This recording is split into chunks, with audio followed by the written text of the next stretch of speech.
Hola, feliz domingo para todos, 31 de mayo 2020, les mando un fuerte saludo desde Sonora, México.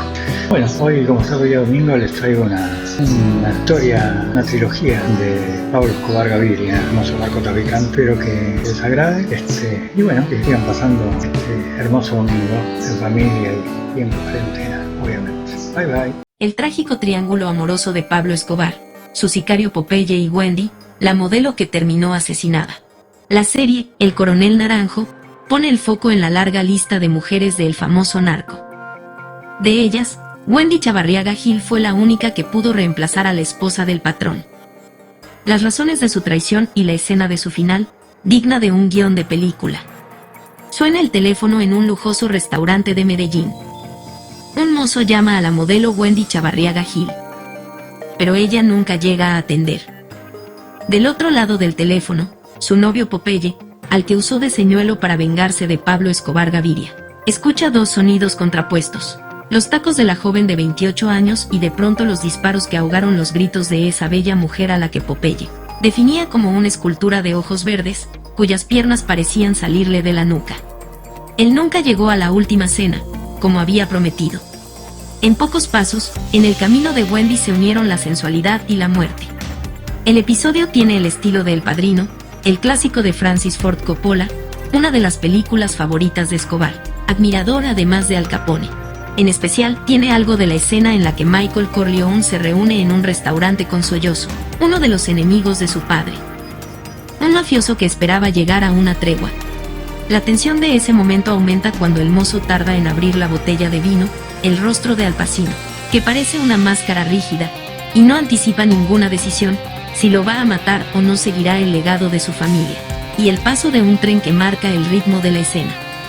El desenlace es Michael sacando un arma escondida en el baño y matando a un policía que había ido a comer carne exquisita. Detrás de ese acto estaba la orden de su padre Vito. Detrás del acto de Popeye estaba la orden de Escobar. Con Jairo Velázquez Vázquez, alias Popeye, ex jefe de sicarios del narco colombiano, la había citado en ese lugar. Mandó a dos de sus hombres porque no quería hacerlo él. El asesino impiadoso que se jactaba de haber matado a más de 3.000 personas, no pudo matar a su novia. Seguía enamorado, confesó. Me paré a media cuadra y llamé por teléfono al restaurante. Mis muchachos tenían la orden de actuar cuando el camarero preguntara en voz alta por la señorita Wendy. Oí sus tacones aproximándose al bar, y luego los tiros y su grito. Quería oírla morir, porque yo me sentí pequeño, usado, idiota. Luego la vio muerta, en un charco de sangre, y sintió una mezcla brutal de odio, amor, tristeza y alivio. Como si me saliera de dentro un espíritu maligno, contó. Me había traicionado a mí y a mi Dios, Don Pablo. Wendy no fue una amante más en la larga lista de mujeres, desde modelos, reinas de belleza y jóvenes vírgenes, que desfilaron por la cama del narco más famoso de la historia. 49 de ellas terminaron asesinadas. Según los chacales que respondían al hombre del bigote, terminaron así por delatoras o por hablar de más. A una de ellas le dibujaron en el cuerpo una cruz a balazos. 28 balazos. La serie El General Naranjo, que está en pantalla, además de recrear la cacería que comandó Óscar Naranjo contra el cartel de Medellín, muestra al Escobar mujeriero. Y Wendy aparece mencionada como espía de Escobar, y luego con relaciones de la DEA. La relación de la modelo con el capomafia fue confirmada por Victoria Henao, la esposa de Escobar, y por Virginia Vallejos, la periodista que hechizó al narco durante una entrevista. Pablo no tuvo más amantes que esa pobre niña Wendy y yo, dijo Vallejos. Las otras eran prostitutas muy bonitas de una noche porque a Pablo, sobre todo cuando empezó a esconderse, le daba mucho miedo que sirvieran de señuelo a sus enemigos. Les pagaba bien y las despachaba. Nosotros teníamos otro tipo de relación o no hubiera durado 5 años a pesar de todas las separaciones. Yo lo dejaba y él me hacía regresar. Que serenatas, que súplicas cuando yo me iba con mi amigo el Lord Inglés y viajábamos por el mundo. En su libro Mi vida y mi cárcel con Pablo Escobar, la viuda del criminal que murió rodeado por la policía el 2 de diciembre de 1993, refiere en el capítulo Las mujeres de Pablo, parte de la triste historia de Wendy. Lo que hizo Pablo fue una bestialidad. De la pasión al horror. Cuando despertó, Pablo Escobar seguía a su lado. Desorientada y con la visión nublada, Wendy Chavarriaga miró a su alrededor. Sangre aún sin limpiar y el punzante dolor que sentía en su abdomen le advirtió lo que estaba a punto de escuchar de boca de su amante. «Te lo saqué». Wendy cerró los ojos y respiró profundo.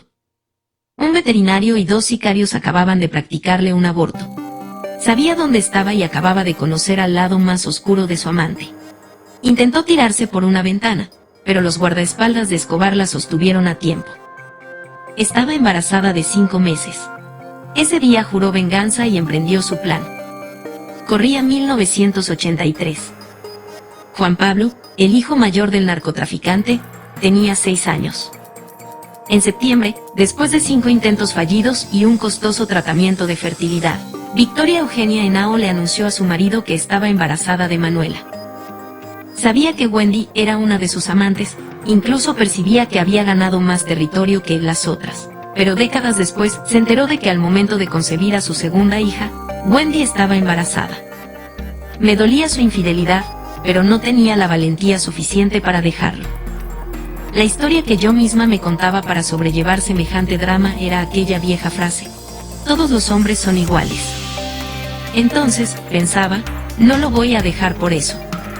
Además, cuando nos casamos, el engaño estaba dentro de lo probable dados sus antecedentes y por eso tomé la decisión de no perseguirlo, no mirarle la agenda de teléfonos, no revisar si la camisa tenía colorete. El que busca, encuentra, dice el refrán y preferí no encontrar, explicó en su libro La viuda de Escobar.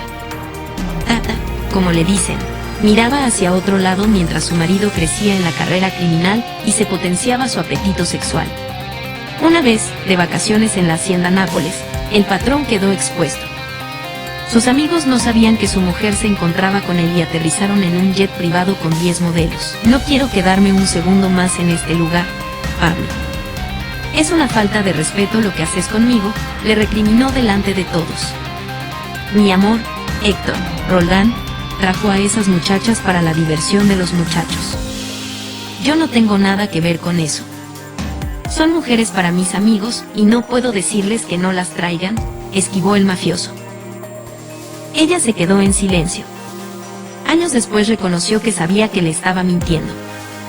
Después de todo, estaba al tanto no solo de las cabañas que Escobar había mandado a construir en las hectáreas de su hacienda para encontrarse con sus amantes, sino que hasta sabía la dirección del lujoso penthouse en el que su marido organizaba las fiestas. La propiedad de 2 pisos ubicada sobre la avenida Colombia, en el centro de Medellín, era su escondite de soltero. La escarcha era la palabra clave con la que le advertía a sus escoltas que comenzaran con los preparativos que incluían, entre otras cosas, reclutar hermosas mujeres en su mayoría menores de edad, que desfilaban entre los asistentes como si se tratara de un remate de ganado. Pero Wendy no era una de esas mujeres. Sus ojos verdes y su 1,85 metros de altura encandilaron al patrón a mediados de 1981. Un socio de Escobar le dijo que una mujer había viajado de Estados Unidos con una idea para hacer negocios. De inmediato, el patrón dispuso una reunión en la escarcha. Pablo no contaba con que su invitada llegaría con un cuerpo espectacular, reconoció años después su viuda. El encuentro duró solo 25 minutos, pero activó el deseo de Escobar. Era la primera mujer a la que no podía encandilar con su dinero, ni con su poder. Wendy tenía su propia fortuna y se convirtió en un verdadero desafío para el desgastado Escobar, quien nunca dejó de sentirse acomplejado por su 1,65 metros de altura y odiaba que le dijeran enano. Llevaba décadas acostumbrado a que sus hombres se encargaran de conseguirle mujeres. El ritual era siempre el mismo: al llegar a un lugar, miraba a su alrededor y si encontraba una mujer de su agrado, mandaba a sus escoltas a que le compraran una botella de champaña o whisky. Lo hacía con la certeza de que la joven regresaría más tarde para agradecer el regalo. Incluso durante el cortejo de su mujer Victoria Henao, que comenzó cuando ella tenía solo 13 años, Escobar se valió de la ayuda de Yolanda, una amiga en común que ofició de Celestina y fue quien lo ayudó a sortear cada uno de los obstáculos que le ponían los Henao. Escobar era romántico y le regalaba flores, dulces y hasta el long play de Camilo VI. Victoria iba a ser la única mujer de su vida, pese a haberse acostado con cientos. Podía estar con otras, pero ella recuerda que siempre volvía a su cama. H. La conquista del león. Wendy fue, en efecto, la única mujer a la que tuvo que conquistar sin ayuda de nadie. Soy un campeón, se jactó ante sus amigos el día que logró que la bella mujer aceptara empezar un affair con él. Wendy vivía a solo 2 cuadras de la casa familiar de los Escobar. Tenía un lujoso departamento en los alrededores del Club Campestre de Medellín. Tata no lo sabía, pero comenzaba un romance que llegó a poner en jaque a su matrimonio. Patrona, creo que ese fue el único momento en el que tambaleó su reinado.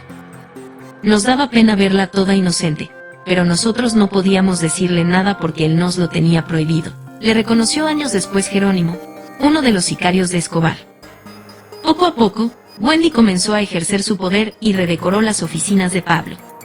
Cuando llegué, me llamó la atención el refinado estilo de todo en el lugar, pero principalmente la oficina de mi marido, que claramente había sido decorada por alguien con mucho gusto. La intuición me indicó que allí debía estar la mano de la novia de Pablo.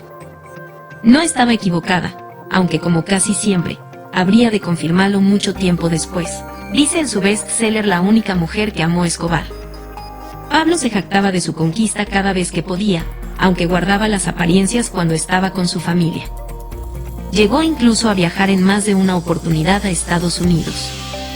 Fue durante una escapada de 3 días a Nueva York que, dicen, el patrón se mostró desbordado de felicidad por las calles de la Gran Manzana junto a su novia.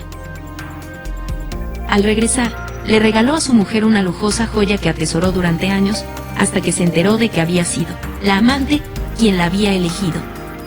Volvió con una hermosa polvoreda redonda de oro, con zafiros, grabada con mi nombre. La tengo todavía. Sobrevivió a las bombas, a las persecuciones, a la guerra. Meses después habría de enterarme de que Pablo había dicho mentiras y que en realidad fue a encontrarse con Wendy y fue ella quien escogió la polvoreda para mí. Por ese entonces, Escobar ya tenía ambiciones políticas y aspiraba a llegar a la Cámara de Representantes. Si la humillación de la joya no fue suficiente, Tata comprendió la gravedad del asunto cuando vio a la amante de su marido junto a su marido durante uno de los actos de campaña. Una de mis hermanas, que sabía de la relación, pero no me había dicho nada para no verme sufrir, protagonizó un incidente con ella. Todos se encontraban en la plaza principal del municipio de Envigado. Era un sábado por la tarde. Escobar pronunciaba su discurso, mientras su amante lo alentaba en el lugar. A pocos metros, Tata decidió mirar para otro lado, pero no pudo impedir que su hermana la pusiera en su lugar. En voz baja, pero con un tono de furia, mi hermana le dijo: "Este es el lugar de mi hermana y si no te bajas ya, te tiro por el balcón". Wendy se retiró del lugar en silencio. Había cruzado un límite, pero todavía no había cometido el pecado mortal que jamás le perdonó Escobar: haber quedado embarazada. El triángulo amoroso se sostuvo durante algunos meses, con el condimento de las ocasionales acompañantes adicionales de Escobar. Todos convivían en armonía, respetando los marcados límites impuestos por el narco. Pero algo comenzó a cambiar y Wendy lo esquivaba. Se acababa de enterar de que estaba embarazada y, consciente de lo que eso implicaba, había decidido escapar a Estados Unidos para seguir su vida en un territorio que sabía su amante jamás podría pisar. Lo único que Escobar les tenía prohibidísimo a sus amantes era que quedasen embarazadas y Wendy no cumplió. Ella quedó embarazada por plata, pero el patroncito no quiso saber nada y le mandó a 2 pelaos y al veterinario para que le sacaran el bebé, confesó años después Popeye, un hombre clave en el oscuro destino que le esperaba a la modelo. El teléfono de la modelo sonó. "Quiero verte", llegó a decirle Escobar. Wendy sabía lo que eso significaba y se dirigió a La Escarcha, el mismo departamento en el que había conocido al narcotraficante. Estuvieron abrazados por horas hasta que el patrón dio la orden y sus hombres, entre ellos se encontraban Jason, La Yuca, Carlos Negro y Pasquín, la sujetaron para que un enfermero le aplicara un sedante. Cuando despertó, Wendy se sintió dentro de una pesadilla. La relación se sostuvo durante algunos meses, aunque ya nada era igual. Asqueado por la traición de quedar embarazada, el narcotraficante dio por concluido el vínculo. Pero Wendy regresaría de una forma impensada a su vida, como la nueva novia de Popeye, uno de sus sicarios más sanguinarios. La modelo sabía dónde encontrarlo y fingió un encuentro casual en uno de los boliches de moda de Medellín. Velázquez Vázquez no creía lo que veía. La ex amante de su patrón estaba dispuesta a pasar la noche con él. Durmieron en un departamento que el propio Escobar le había comprado a Wendy cuando era su amante. El soldado no lo dudó y se acostó en la cama de su general. Pero la lealtad de Popeye no estaba en los cálculos de la modelo. Al día siguiente, el sicario le confesó todo lo sucedido al patrón. Estaba en la discoteca y me encontré con la Wendy, le confió sorprendido. El capo narco indagó, ¿y qué pasó? Me la llevé para la casa, patrón. Y nos enredamos ahí nomás, contó el sicario. Escobar olió algo. Hace el amor muy bueno. Oh, pero déjeme que le diga que usted no es un hombre para Wendy. Ella es para capos. Tenga cuidado, ahí hay algo raro. Y su intuición no fallaría. Con la aprobación del patrón, Wendy y Popeye estuvieron juntos 7 meses. Don Pablo hablaba francamente y miraba a los ojos. Yo era un sicario y ella buscaba narcos. Era una mujer muy cara. Yo no podía darle nada de eso. Él tenía un octavo sentido. En efecto, Escobar decidió tomar sus recaudos y empezó a seguir los movimientos de su examante. Llegó incluso a intervenirle el teléfono. Fue ese el momento que comprendió que todo formaba parte de una venganza y confirmó que la modelo colaboraba con el bloque de búsqueda, una unidad de operación especial de la policía colombiana que tenía como único objetivo capturarlo, vivo o muerto. Popeye no me dijo aún dónde está Pablo. Sí, cuando me diga le aviso, fue la frase que sentenció a muerte a la modelo.